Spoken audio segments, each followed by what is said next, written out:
Hey guys, how's it going? Welcome to another video. I'm so grateful you're here today. We're talking about 2020 and what a year it was. I think we all know what I'm talking about. COVID-19. Geez, that was tough.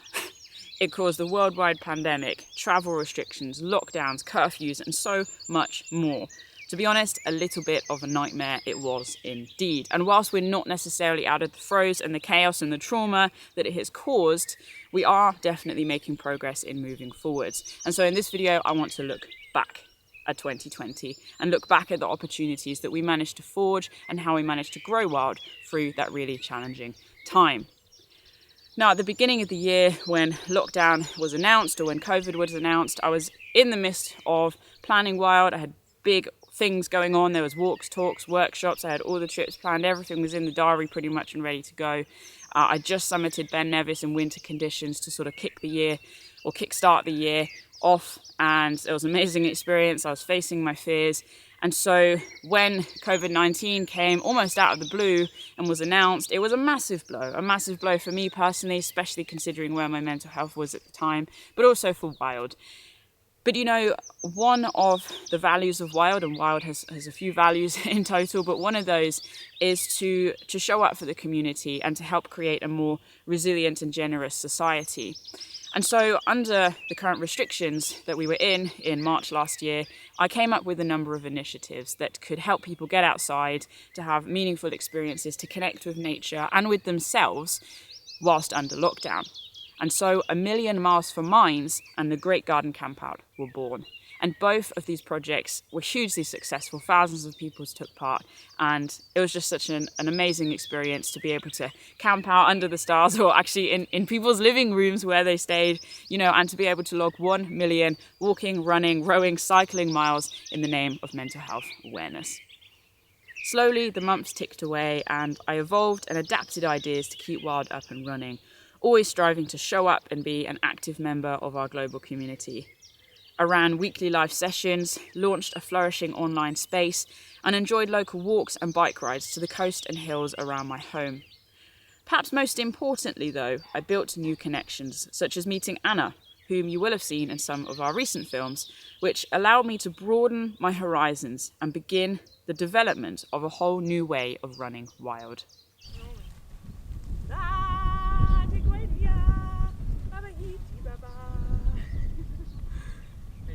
Thankfully, I was back out on the trail before I knew it. And the 4th of July was significant for me in a very particular reason, because that is when in the UK we were allowed to go camping and hiking again. Now, up until that point, I'd done a whole bunch of different day walks. I'd filmed a few things around Devon and Dorset in my local area.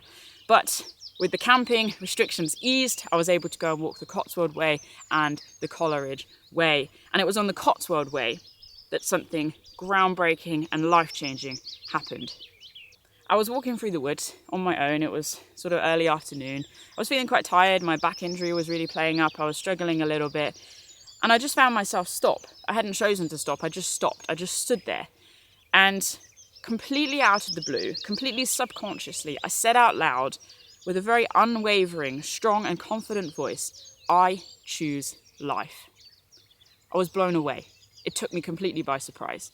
What had just happened? Well, I think what had just happened was everything within me had come into alignment.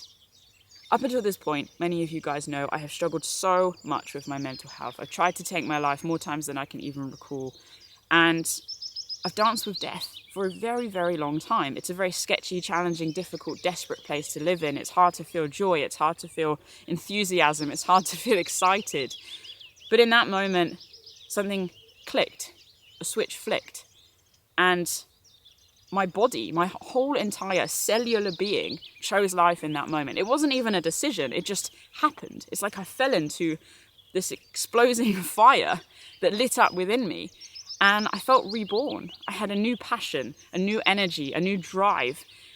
And you know, up until that point, meeting Anna had given me a whole new perspective. Having had such unconditional, warm friendship and love was changing my life anyway.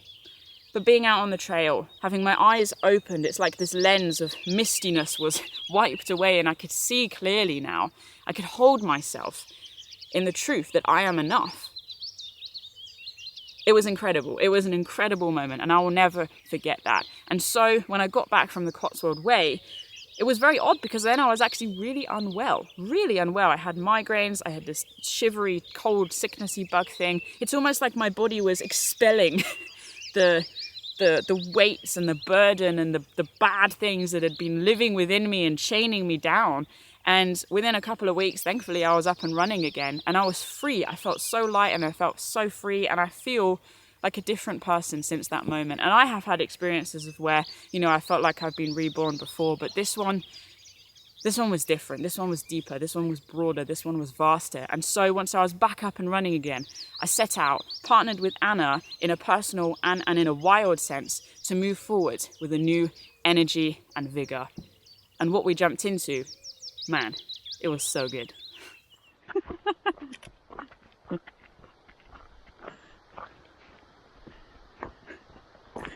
Bye then. That right there is mountain energy. That's what the mountains does to you, right? So side by side, we set out to Scotland. We were shooting a bunch of films about different day walks. It was sort of the first time we'd worked together side by side as well. And it was great. You know, it was really hard. It has its challenges, and we learnt a huge amount, you know, but we also at the same time launched a hugely successful t-shirt sale, a brand new website. We initiated conversations with companies that we could link to and help boost Wild in that sense. And all of this was going on whilst we were essentially homeless. So it was a bit of a double-edged sword. It was amazing, and it was really, really hard.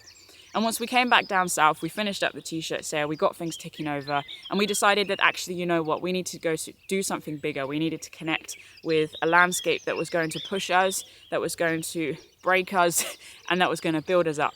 So we headed south again into Germany and into Italy. I spent some time bombing around the Alps, the German and Austrian Alps, filming different films there. I climbed the Zugspitze, the highest mountain in Germany, and I spent some time in Munich with friends. Then we headed south again to a family home in Italy and did a whole bunch of different filming there, making fig jam from figs plucked from the trees. Geez, I've never eaten so many figs. We roasted almonds that we harvested ourselves, and we shot possibly one of our best films yet, Rise Above the Fear, which is all about me getting into the water, facing my fear of the water and of the coast, which comes about from essentially coastal landscapes being one where I've tried to take my life for a number of times. I wanted to rebuild that relationship with the water, with the coast. I wanted to face my fears. I wanted to tap into my human potential, and I wanted to use that to propel me forwards into my visions, my goals, and my values so that I can take on bigger expeditions and bigger projects. Again, it was a challenging but a really, really amazing time. What do you want to do now?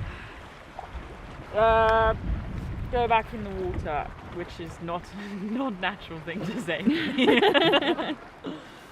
Just before heading back to the UK, we headed out to walk the Malaweg in the east of Germany. So it's a long distance trail. Stunning, stunning, stunning, stunning. There's no other word for it. I've not been in a landscape like that. These massive limestone pillars jutting out from vast swathes of forest. It was beautiful, stunning. It was hard. There were so many steps, but it blew me away. And again, it broadened my horizons to the different things, the different places, the different adventures that can all happen under the banner of Wild, and the stories that we can tell through shooting films. So we got back to the UK, still homeless, and we managed to find a place to rent. It was on a farm. It's where we live now, on the edge of Exmoor, and we love it with a passion. It's beautiful. It's amazing. We opened the Wild store full time. We started the Abbie and Anna show. I launched the One Wildlife podcast. So really there was plenty to get stuck in, to plenty of editing to crack on with. There was so much going on, alongside a lot of personal stuff as well. So it was and has been a really turbulent and tough time. And I keep saying that because it's true. And it's true for everybody, I feel. 2020 was freaking hard. But there was also so much beauty in it. The beauty and the gratitude that we can see in the simple and the little things, the connections that we can build, even if they're only from technology, the appreciation we can have for our little and local wild spaces, for looking up and taking in the sky, for hearing the birds, for being able to take a full, deep, wonderful inhale of breath. And you know, we made it, and we made the very best of it too. We dug in deep and refused to give up. We were open and honest with ourselves, with each other, and with Wild. We burnt out and we rose up. We asked for help and we showed up.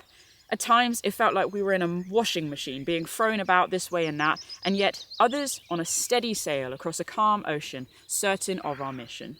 You know, in the year just past, Wild has grown in a way that I never could have anticipated. It's been insane. It's been intense. I feel like we've just been dropped in the deep end, but I'm so grateful for it. You know, and I'm so grateful that you are here as a part of our community as well, because I passionately, wholeheartedly believe that we are changing lives with what we are doing with Wild. You know, we are inspiring and empowering people to get outside for the benefit of mental and physical health, whilst building meaningful connections with the natural world and with each other. And it's happening. It's happening. You know, the number of messages I get from you guys saying, oh, you've watched this video and, you know, you managed to get out for a walk. You managed to get out of the front door. You managed to get to the park. You managed to look at the stars. You did something. And the switches that are flicked for you guys, I'm so humbled and blessed. And I'm so happy that you guys have been here for the journey throughout 2020. So thank you. And if you are new, welcome. And I'm so excited to move into 2021 with you. So guys, I'm going to leave you with a little highlight reel. It's just a few minutes long, showing some of the best footage that we captured from our travels and adventures throughout 2020. I really hope that it leaves you inspired and energized to head out in the new year to take on your adventures and your challenges, no matter how big or small they are. And of course, if you'd like to be a part of our worldwide community, then please head to our Patreon page where you can join for as little as £3, euros, dollars a month. Get involved, get stuck in, and thank you for helping us change lives. Until next time, guys, enjoy your adventures and stay wild.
Life with mental health is challenging, it's hard, and it's sometimes you just don't want to, you just want to give up. And I have tried giving up on so many occasions now, I've lost count, but I come here and I want to try, and it just means so much to be able to choose life.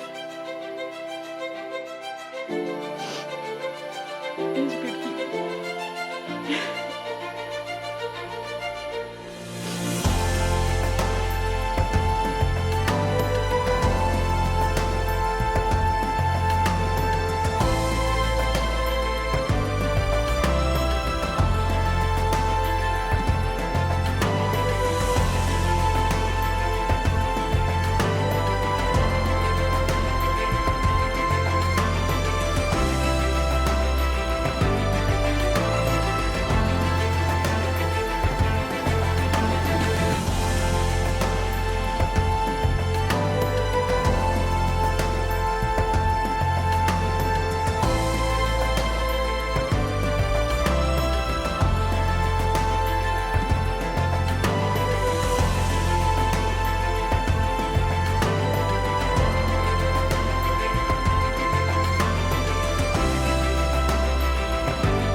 We did it.